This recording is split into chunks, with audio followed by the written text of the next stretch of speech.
Hey, welcome to Hanging with GZ. Hey, old GZ ain't did a movie in a while or a video in a while. I've been kind of busy. I've been loading a lot or uploading a lot of videos on my YouTube channel on tractor pulling with GZ. I try to do 2 pulls a week or so, hanging with that, but I haven't did a video on this channel hanging with GZ, and I thought, well, it's about time. Probably some people, I got a few subscribers on that, and people's kind of wondering what old GZ's been up to. Well, like I said, I've been tractor pulling a lot, and I got a YouTube channel on that. So today I'm smoking meat. I'm catering a big wedding tomorrow night, and I got my smoker over here fired up, and I got some briskets on it, some big briskets. Going to feed a little over 200 people tomorrow night. Got to cook, got a tractor pull tomorrow, and Mama says I can't go. I got to help with this catering deal. So I'm going to stay up tonight. I'm kind of chilled out here in a lawn chair, kind of regulating my fire. I know I did a video earlier on about smoking meat. I've smoked meat several times since that video come out, and I'm going to take you with me tonight. I'm going to take and let this smoke till I've just got the meat raw in there, not covered up, just laying on the racks. I'll smoke it till probably around 8 o'clock, 9 o'clock, and I don't want to get too smoky. Use fruit wood, cherry wood. I don't want to get too smoky. So we're going to take and probably pull that off about 8:30 or 9 o'clock. We'll wrap it up in foil, and we'll put it back on there, and I'm going to probably let it cook. I'll stay up with it till about 1 o'clock in the morning. We'll put it in the refrigerator tonight after I get done, after I take it off at 1 o'clock or so. And then we're going to take and probably get up in the morning, and I'll put it on the meat slicer, slice it up, see how well it's done. Got a couple of ovens in the house down here, my dad's old house, and plus my oven in the house, and we're going to take and probably fire them up and warm them up good and slow and be ready to serve them tomorrow night. So just hang out with me tonight, and we'll tell you a few stories, and we'll smoke some meat. So before we get too serious about things in life, I want to talk about something, and some people's going to say, I can't believe you're drinking that. But anyway, let's talk about marketing. Kansas City Chiefs, Bud Light. Yeah, I went up and got me a few beers, kind of relaxing today, and I laid tile today on the job, and my old back's kind of sore, my knees are sore from crawling around on the floor, so I went and got me some Bud Light. Just kind of relax here, stay home here at night, or I'm staying home tonight and watch this meat. So anyway, that's a good looking can. Somebody spent a lot of time designing that. So let's talk about something. It makes me think of something. Designing, marketing, whatever you do in life, you want to be good at it. You'll make mistakes. You'll cross them bumpy roads in life, and sometimes, them bumpy roads can make a bad reputation or whatever, in life. But when you do something, do it right. And if you're going, I think I talked about it on a video about Business 101 on one of my videos, and a lot of people give me crap over that. But I'm going to speak to you the truth. A lot of people, and I ain't talking bad about nobody, but a lot of people will jump into something and won't ever finish it. And what I mean by that, they'll say they're a carpenter or they're something, in life. And some people's good at it, but other people will take and start a business and they don't know what the hell they're doing. So if you're going to have a business and you do something that people's going to pay you for, you want to be good at it. Now, I'm kind of old school. I was raised old school. I got my ass whipped by a paddle in school. That's how old I am. And boy, you would not hear that today, I mean, you get onto a kid in Walmart or somewhere, they're going to throw your ass in jail. But not me. I'm old school. I've had my ass whipped several times from a teacher, my parents, other parents. Back in the day, you go to whip somebody else as a kid today, you're going to get an ass whipping by them parents, I guarantee you. And I wrote a book about that one time, and there's a lot of truth about that, in my book, and people's made a lot of comments about that, and some people I pissed off. But I don't care. I don't care. I don't care what this world is. I'm living in this world, and I'm going to do what the hell I want to do. People might try to sue me.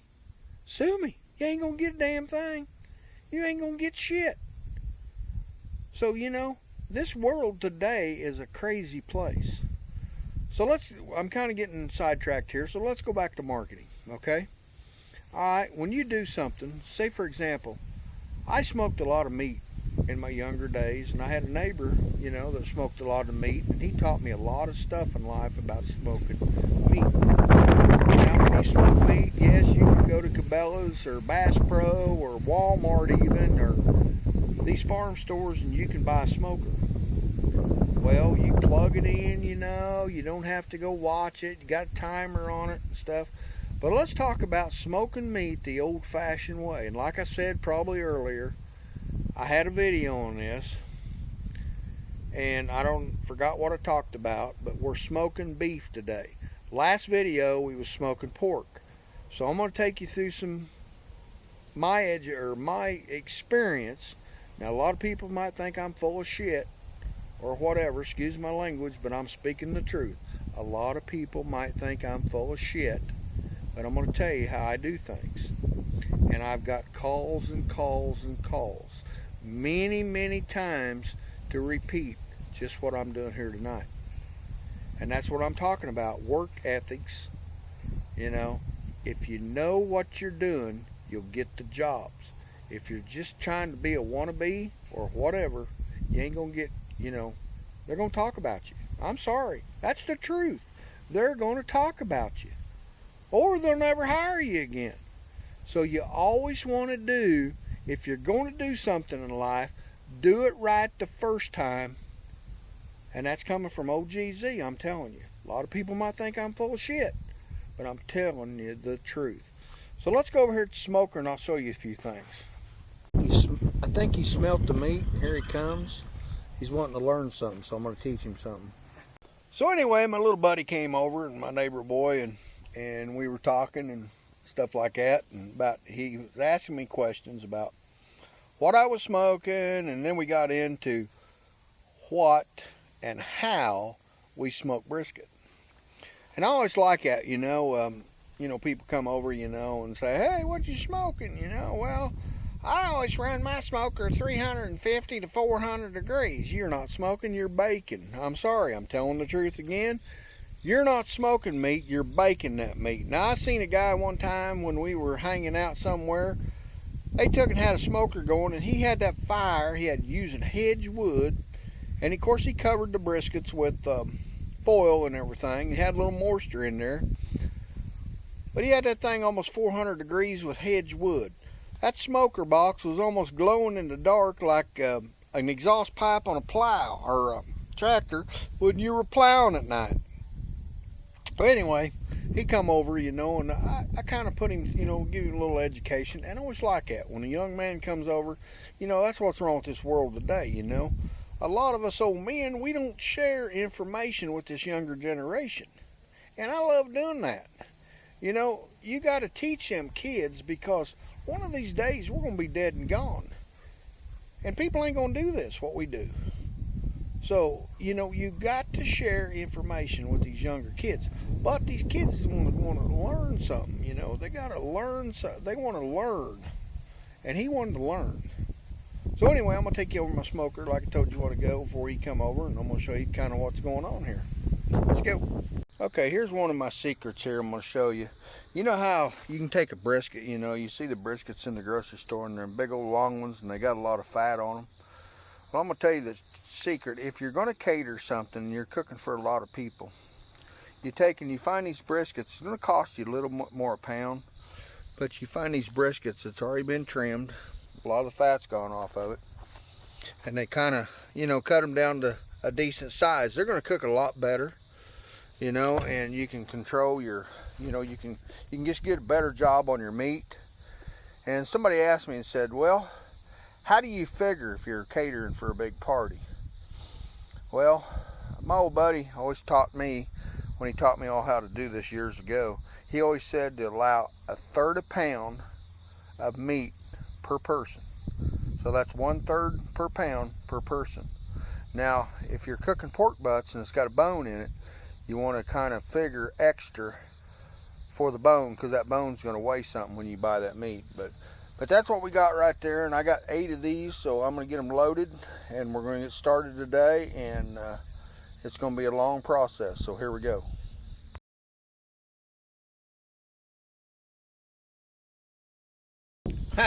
Life is so funny. Seems like every time I fire this smoker up and hold my head over that light back there before it blinds you. Anyway, every time I fire this smoker up, seems like somebody stops. Well, the wind's out of the south, and the county road down there is, there by that tree, is to the north of me right there. Don't look at my junk. I need to clean it up, but I do stuff for a living. I haul it home, and then I'll tear it apart. But anyway, somebody smells my smoker on the road, you know. Here they come, you know. GZ, what are you smoking, you know? So I tell them, you know, but I tried to get this old boy that gets stopped on. I told him, I said, yeah, I'm going to make a YouTube movie, you know. And he said, well, he said, you'd be a good one. He said, you know a lot of knowledge, you know, and I've been doing this a long time, which everybody knows me, you know. And Big old Dave, I guess I ain't going to mention his last name, but Big Dave, some of you know me locally here and watch my video, you know. Remember Big Dave?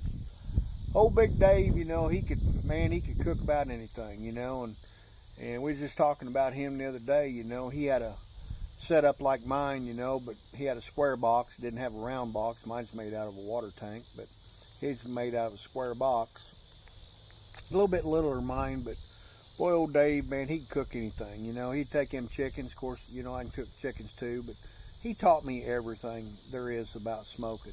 And I was just a young guy, you know, and I'm just like everybody else, you know. I was young and didn't know nothing, you know, and man, I got to eating that meat, you know, and I asked him, I said, man, how do you get this so tender and good? And he told me, he says, you know, this is how to do it. So I got to hanging out with old Dave, you know, and I learned a lot from Dave. I miss that old goat, man. He died on me one night, and I sure hate that, you know, and we were sure good friends, and I remember one time we took and went somewhere. I think we went to the grocery store over in another town, and he bought these, they didn't have these pork loins or something. He had to cook these pork loins, and I don't know, he took this meat, and we had some kind of meat thread, and we rode that up in string. And the guy behind the meat counter, he said, well, he said, I'll give you the string, but he said, I ain't got time to wrap it. Anyway, we wrapped that up in that string, you know, and we cooked it, you know, and we ended up taking and slicing it with a meat slicer. Well, I was helping him cater this deal, and he didn't have enough pork loins or something, and I don't know, he bought pork cuts or something, and we rode that up in that string. But anyway, we got the meat, we got it done, and we started slicing, and my job was on the slicer, and well, I didn't know it. I mean, you know, I knew I was supposed to take string off, but I started slicing without the string being on. I mean, with the string being on it. And man, I'll never forget it. He said, "Pull that dang string off. What are you doing?" You know, and I had little pieces of string in that meat. So then I had to, you know, put my rubber gloves on like I do, or my, you know, kitchen gloves, and I had to start picking that little string out. Well, anyway, these people that we were serving to, we was doing this party for, I was helping with. Well, we took it to the church that night to serve it. And I'll never forget this one old man, you know, he took and put it in his mouth, you know, and he was rolling around. And of course, we wasn't sitting there watching him. We didn't know anything about it till later. But the lady sitting next to him said, yeah, he was rolling right around there. He says, wonder where them guys got that dynamite fuse and putting this. That must make that meat pretty good, putting dynamite fuse in it, because of those thick string, you know. But he was an old timer giving us a bad time. But anyway, I didn't get all the string out of the meat, you know, and we had a good laugh over it and stuff like that. But anyway, wife's hollering at me, and she's wanting me to come in there and eat supper, and I'm gonna go in there and grab me a bite and take a little break, make sure this fire's still up a little bit before I go in, and we'll be back. And I imagine it'll be pitch dark when I come back. But I got my lights all out here, ready to go for later, and so I'll see you in a bit. All right, I'm back, and it's late at night. I don't know, it's about 11 o'clock or so, 10:30, 11 o'clock. I've been checking this fire. I've been having a little trouble with my smoker tonight. The wind's picking up. Got smoke in my eyes, man. Opened the lid, want to go to check them. I still haven't wrapped them in foil. But I've got a little change of plans tonight. And this will work too. I took and we got a storm rolling up here out of the north. I got a tornado warning up there in 2 counties north of us, and this is what, almost October, and we got a tornado warning. But anyway, this weather this summer's been crazy. But anyway, so I'm going to take them off after a bit, and I'm going to wrap them up and put them in some pans and just chill them overnight. I'm going to slice them in the morning. I'll layer them in pans, and I'm just going to have to reheat it tomorrow and cook everything in the pan. So, and that works as good as anything else. So I'm tired, and I should have been more prepared for this time when I turned the camera on, but it's been a long night. Loaded this fire, kept this fire going. The wind's picked up. It's getting kind of creepy out here now. It's starting to lightning off to the north, and so that water gets on that smoker to really drop the temperature, especially if it comes a big rain. Of course, it won't leak inside there. It's sealed pretty good inside that door and everything, but you know, when you get a big rain on it and everything, it just knocks the temperature down. So I think I'll be better off taking them off, putting them in the refrigerator tonight, get up in the morning and slice them, prep them, put them in a container or a big pan, and then put them back on there tomorrow and finish cooking them. Be ready to go for tomorrow night. I'll catch you in the morning. Woo, good morning. Back at it again this morning. Got my fire going down here again. I took and I can't, I gotta turn my phone around. I use to get my fire started, it's a lot easier. I just go get a little bag at the dollar store of charred briquettes, them easy starts. I'll let them burn for a while, and then I'll throw my cherry wood on it and get it going. So it's so much easier to start a fire. Anyway, got the old meat in the refrigerator. I'm gonna slice it here in a minute. Gonna lay it in trays, nice and neat. Prep it up real nice, and I'm gonna cover it up in foil, and I'm gonna let her cook slow today. So she's gonna be good and tender tonight. So I'll be back with you a little bit later today. Now that's good right there. That's good tender brisket. That's what I stayed up all night for last night. Right there it is.